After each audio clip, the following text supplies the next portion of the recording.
हिवाळ्यामध्ये मटार स्वस्त झाला की आपण ताज्या मटारपासून एक ना अनेक रेसिपी तयार करतो. त्यातीलच सगळ्यांच्या आवडीची म्हणजे ही मटार करंजी. संध्याकाळची बर्थडे पार्टी असो, किटी पार्टी असो किंवा मग भिशीची पार्टी, अगदी हळदी कुंकासाठी सुद्धा तुम्ही या अशा अजिबात तेलकट न होणाऱ्या मटारच्या करंज्या तयार करू शकता. बघा, या आवाजावरून तुम्हाला लक्षातच आलं असेल की अतिशय मस्त खुसखुशीत ही मटार करंजी तयार झाली आहे. ही बराच वेळ खुसखुशीत राहण्यासाठी पिठाला मोहन किती घ्यायचं हे फार महत्वाचं आहे. त्याचबरोबर पीठ कसं मळायचं आणि त्यापासून अतिशय खुसखुशीत तयार होणाऱ्या, बरं नुसत्याच खुसखुशीत न होता बराच वेळ खुसखुशीत राहण्यासाठी काय करायचं, या सुद्धा टिप्स आपण पाहणार आहोत की जेणेकरून तुमच्या करंज्या बराच वेळ खुसखुशीत राहतील. 31st ची पार्टी असेल, हळदी कुंकू असेल, यासाठी तुम्ही मी नुकताच शेअर केलेला हा काला जामून आणि त्याचबरोबर ही अशी मस्त बराच वेळ खुसखुशीत राहणारी करंजी याचा बेत सुद्धा करू शकता. चला तर मग याची साधी सोपी आणि अचूक पद्धत पाहूयात. नमस्कार, मी प्रिया, तुमच्या सगळ्यांचं खूप खूप मनापासून स्वागत. सर्वप्रथम आपण करंजीच्या आवरणाचं पीठ मळतोय. त्याकरता 1 कप मी हा मैदा घेतलेला आहे.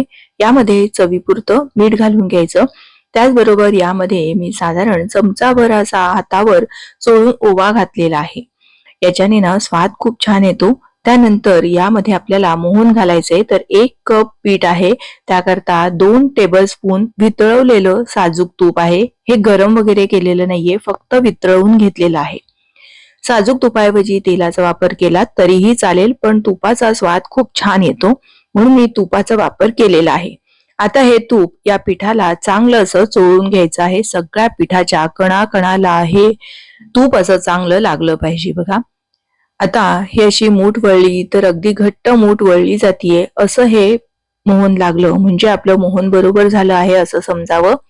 आता थोडं थोडं पाणी घालायचं. पाणी अगदी सावकाशीने घालायचं आहे, कारण आपल्याला घट्टसर गोळा भिजवायचा आहे. जितका तुम्हाला शक्य आहे तितका घट्टसर गोळा भिजवायचा.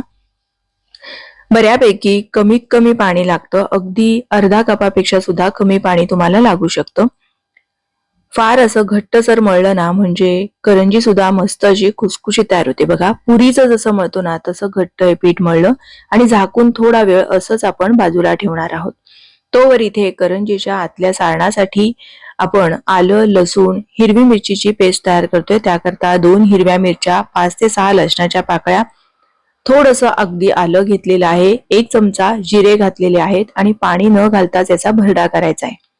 एका पॅन मध्ये इथे मी साधारण 1 चमचा तेल गरम करून घेतलेला आहे. त्यामध्ये आलं, लसूण आणि हिरवी मिरची, जिरे याचा जो भरडा आहे तो सगळा असा घालायचा आणि मिनिटभर चांगला परतून घ्यायचा, म्हणजे आलं लसणाचा कच्चा वास निघून जातो. आता यामध्ये आपल्याला ताजा हिरवागार मटार घालायचा आहे. 1 कप मी हा ताजा मटार घेतलेला आहे आणि ताजा मटार नसेल तर फ्रोझनचा मटार वापरला तरीही चालेल. आता हा मटार, त्याचा जो एक कच्चा वास असतो तो निघून जाण्यासाठी हे असं चांगलं आपल्याला तेलावर या फोडणीमध्ये असं परतून घ्यायचं आहे. त्यानंतर यामध्ये अर्धा कप इतकं बटाट्याच्या फोडी घालायच्या आहेत. बटाटा घातल्यामुळे मिश्रण चांगलं मिळून येतं आणि चवही खूप छान येते. तर 1 बटाटा घेतला मध्यम आकाराचा, त्याचे लहान लहान सालं काढून ह्या अशा फोडी करून घेतल्या की जेणेकरून बटाटा पटकन शिजायला हवा. आता बटाटा आणि मटार हे चांगलं असं मस्त परतून घेतलेलं आहे. आता थोडंसं असं पाणी शिंपडायचं आहे. फार आपल्याला पाण्याची गरज नाहीये. झाकण ठेवायचं, लहान करायचा गॅस आणि थोडंसं झाकणावर पाणी ठेवून हे चांगलं 5 ते 7 मिनिटं शिजू द्यायचं आहे. आपल्याला खूप पाण्याचा वापर करायचा नाही, कारण आपला सारण आतलं जर ओलसर झालं तर करंजी पटकन मऊ पडते. त्यामुळे कमीत कमी पाण्याचा वापर करायचा आहे आणि हे चांगलं असं शिजवून घ्यायचं. बघा, बटाटा लहान लहान फोडी केल्या असल्यामुळे मस्त अशा व्यवस्थित शिजल्या आहेत. बरोबरीने मटारचे दाणे सुद्धा 5 ते 7 मिनिटांमध्ये अगदी आरामात शिजतात. गॅस लहानच ठेवलेला आहे. यामधलं मॉइश्चर सगळं आपल्याला निघून जायला पाहिजे. त्याचबरोबर आपण यामध्ये अर्धी वाटी इतकं ओल्या नारळाचा कीस घातलेला आहे. याच्याने फार छान चव येते. चवीपुरतं आता मीठ घालून घ्यायचं आहे. त्याचबरोबर अर्धा चमचा हळद घालून घ्यायची, पाव चमचा हिंग घातलेला आहे, थोडीशी चवीला साखर घालायची आहे.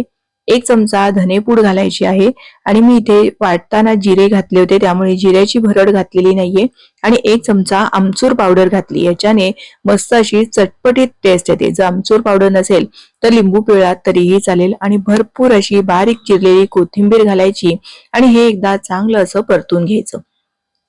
खोबऱ्यामध्ये किंवा आपण आता कोथिंबीर घातली या सगळ्यामध्ये जे काही ओलसरपणा आहे ना तो सगळा निघून जायला हवा, म्हणून साधारण 1-2 मिनिट आपल्याला हे चांगलं परतायचं आहे. आणि परतताना हे मटारचे जे दाणे आहेत ना ते सुद्धा असे थोडेसे ओबडधोबड क्रश करून घ्यायचे आहेत.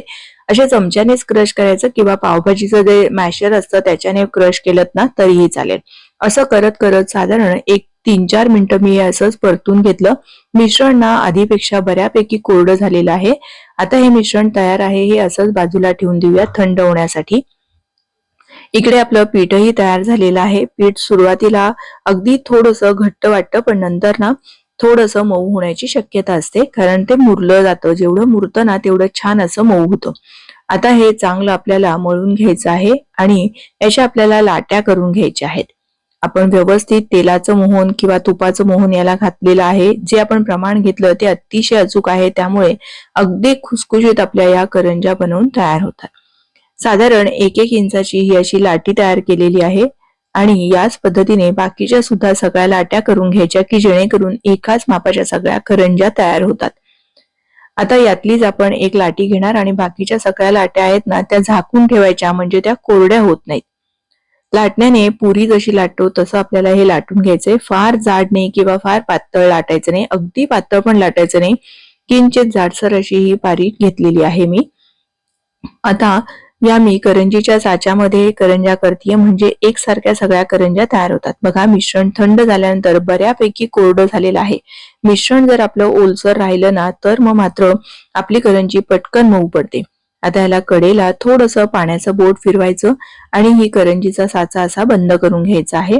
चांगलं घट्ट बंद करून घ्यायचं की जेणेकरून जेव्हा आपण तेलामध्ये करंजी तळायला घालतो त्यावेळेस ती उघडायला नको, नाही तर सगळं तेल खराब होतं आणि सगळं मिश्रण बाहेर येतं. बघा, अशी भरगच्च भरलेली ही करंजी आपली बनवून तयार झालेली आहे. याच पद्धतीने बाकीच्या सुद्धा सगळ्या करंज्या करून घ्यायच्या आहेत. सारण मात्र भरपूर असं गच्च भरून घ्यायचं. सुकायला नको ना करंज्या, म्हणून मी त्यावर थोडं एक सुती कापड असं घालून ठेवलेलं आहे की जेणेकरून आपल्या करंज्या अगदी मस्त छान अशा मऊसूत राहतात, कोरड्या पडत नाही. ही दुसरी करंजी सुद्धा मी याच पद्धतीने अशी तयार करून घेतलेली आहे आणि एखाद्या ताटामध्ये काढून ठेवायच्या आणि त्यावर झाकण असं ठेवून घ्यायचं आहे. या अशा तयार केलेल्या करंज्या तुम्ही हवाबंद डब्यामध्ये भरून ठेवू शकता आणि आयत्या वेळेस लगेच गरमागरम तळून सुद्धा मुलांना देऊ शकता. आता बघा, तेल अगदी व्यवस्थित गरम झालेलं आहे. मी छोटा पिठाचा गोळा टाकला तर तो हलकेच तरंगून वर आला. फार असा काळा झाला नाही किंवा रंग सुद्धा बदललेला नाही. बघा, करंजी सुद्धा मी घातल्यानंतर हलके हलके असे त्याला बुडबुडे येत आहेत. फार असं गरम तेल नको. जर खूप गरम तेल असेल आणि आपण त्यामध्ये करंजी सोडली ना तर मग मात्र त्यावर असे एक छोटे छोटे ते बुडबुडे असतात ना तसे येतात. आणि जर तसे बुडबुडे नको असतील तर अशा कमी गरम तेलामध्ये करंज्या सोडायच्या आहेत. करंज्या बघा सगळ्यात तरंगून वर आल्यानंतर मग मी त्या पलटवून घेतलेल्या आहेत. मस्त असा तांबूस रंग येईपर्यंत या करंज्या आपल्याला लहान आचेवर तळून घ्यायच्यात. कुठेही मोठा गॅस करायचा नाही. साधारण 10 मिनिटं तरी एक बॅच तळण्यासाठी आपल्याला लागतं. बघा, अजिबात लहान लहान जे बुडबुडे असतात ना ते तसे आलेले नाहीयेत, पण अतिशय खुसखुशीत आपली ही करंजी तयार झाली आहे. ते छोटे छोटे बुडबुड येतात ना त्यामुळे करंजी खुसखुशीत होते, पण ना ही करंजी दिसायला खूप छान दिसते. बघा, सगळ्याच अगदी मस्त एकसारख्या रंगावर तळलेल्या या आपल्या मटारच्या करंज्या तयार झालेल्या आहेत. या करंज्या अजिबात तेलकट झाल्या नाहीत, कारण आपण घेतलेलं मोहनाचं अचूक प्रमाण त्याचबरोबर अतिशय घट्ट असं पीठ मळलं होतं की ज्यामुळे करंजी मस्त अशी खुसखुशीत तयार होतेच, पण अजिबात तेलकट सुद्धा तयार होत नाही. अशा या मटारच्या करंज्या तुम्ही सुद्धा या सीझनला नक्की तयार करून पहा. या करंज्या बराच वेळ म्हणजे साधारण 7 ते 8 तास सुद्धा अशाच मस्त खुसखुशीत राहतात. तुम्ही सुद्धा या पद्धतीने जर मटारच्या करंज्या तयार केल्या तर कमेंट करून सांगायला अजिबात विसरू नका. व्हिडिओ थोडा जरी आवडला असेल तर प्लीज व्हिडिओला एक लाईक करा. तुमच्या मैत्रिणींना, नातेवाईकांना जास्तीत जास्त शेअर करा. अशा छानशा प्रमाणबद्ध रेसिपीसह पुन्हा लवकरच भेटूया. धन्यवाद.